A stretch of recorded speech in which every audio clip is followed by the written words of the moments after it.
बच्चों, आज हम जानेंगे क्षेत्रफल के बारे में। हम देख रहे हैं हमारे पास दो आकृतियां बनी हैं। एक आकृति है वर्ग और दूसरी आयत। आप सभी को मालूम है वर्ग किसे कहते हैं? जिसकी चारों तरफ की भुजाएं बराबर हो। और आयत किसे कहते हैं? ठीक है, तो आज हम देखेंगे कि हम वर्ग और आयत का क्षेत्रफल और परिमाप कैसे निकालते हैं। तो परिमाप के लिए आइए जानते हैं। परिमाप होता है कि जैसे वर्ग है तो इसकी बाहरी भुजाओं की नाप, ठीक है। और जब हम वर्ग में जानते हैं कि चारों भुजाएं बराबर होती हैं तो इसका परिमाप का सूत्र होता है परिमाप बराबर वर्ग में कितनी भुजाएं हैं? 1, 2, 3, 4। तो हम 4 कर देंगे और गुणा भुजा, ठीक है। यानी हम भुजा की जो भी भुजा होगी क्योंकि सब बराबर होती है, 4 से गुणा कर देंगे तो वर्ग का हमें परिमाप निकल आएगा।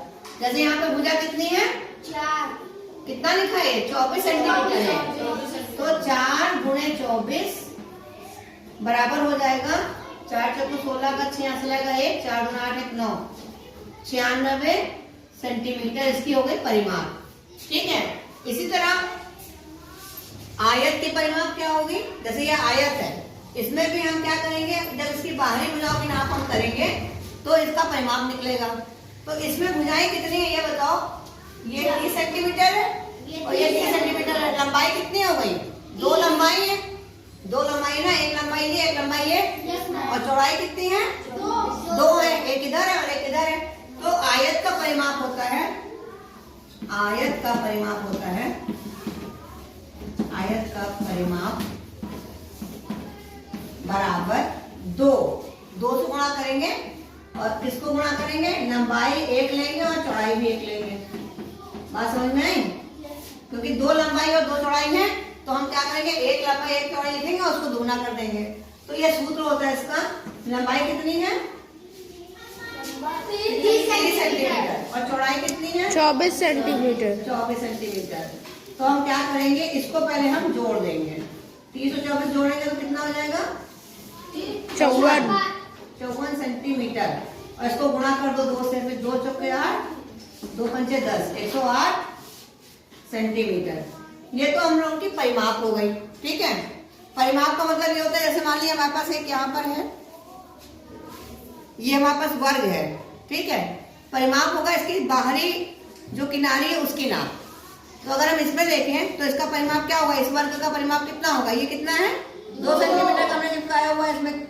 तो ये 2, फिर ये 2, 6, 8। तो एक भुजा इसकी 8 है तो उसका परिमाप कितना होगा? इस सूत्र में मान रख दीजिए 4 गुणे भुजा, तो कितना हो गया?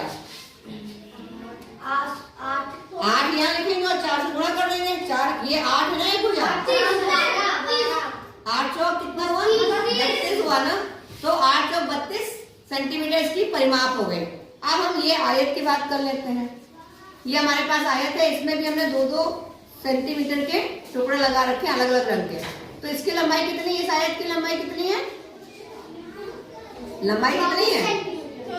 नीचे देखिए, ये 2, 4, 2, 6, 2, 8, 2, 10, 2, 12 सेंटीमीटर लंबाई है और चौड़ाई कितनी है? 8 सेंटीमीटर। तो हमें क्या करना है, लंबाई और चौड़ाई को जोड़ देना है। तो लंबाई और चौड़ाई जोड़िए, 12 और 8 20 हो गया। और 20 को हमें क्या करना है? दुगना कर देना है। तो दुगना कर दीजिए, 20 का दुगना कितना हो गया? 40। तो इसकी परिमाप कितनी हो गई? इसकी परिमाप हो गई 40 सेंटीमीटर, ठीक है। अब हम बात करते हैं क्षेत्रफल की। परिमाप सबको समझ में आ गया? ये वर्ग का परिमाप था, वर्ग का परिमाप।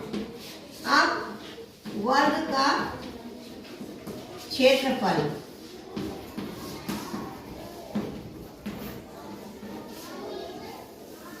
क्षेत्रफल किसी भी चीज का क्षेत्रफल, जैसे हमको मान लीजिए ये है, इतना बड़ा है मान लीजिए, ये चाहिए आयत ही रख लेते हैं। ये आयत है, ठीक है।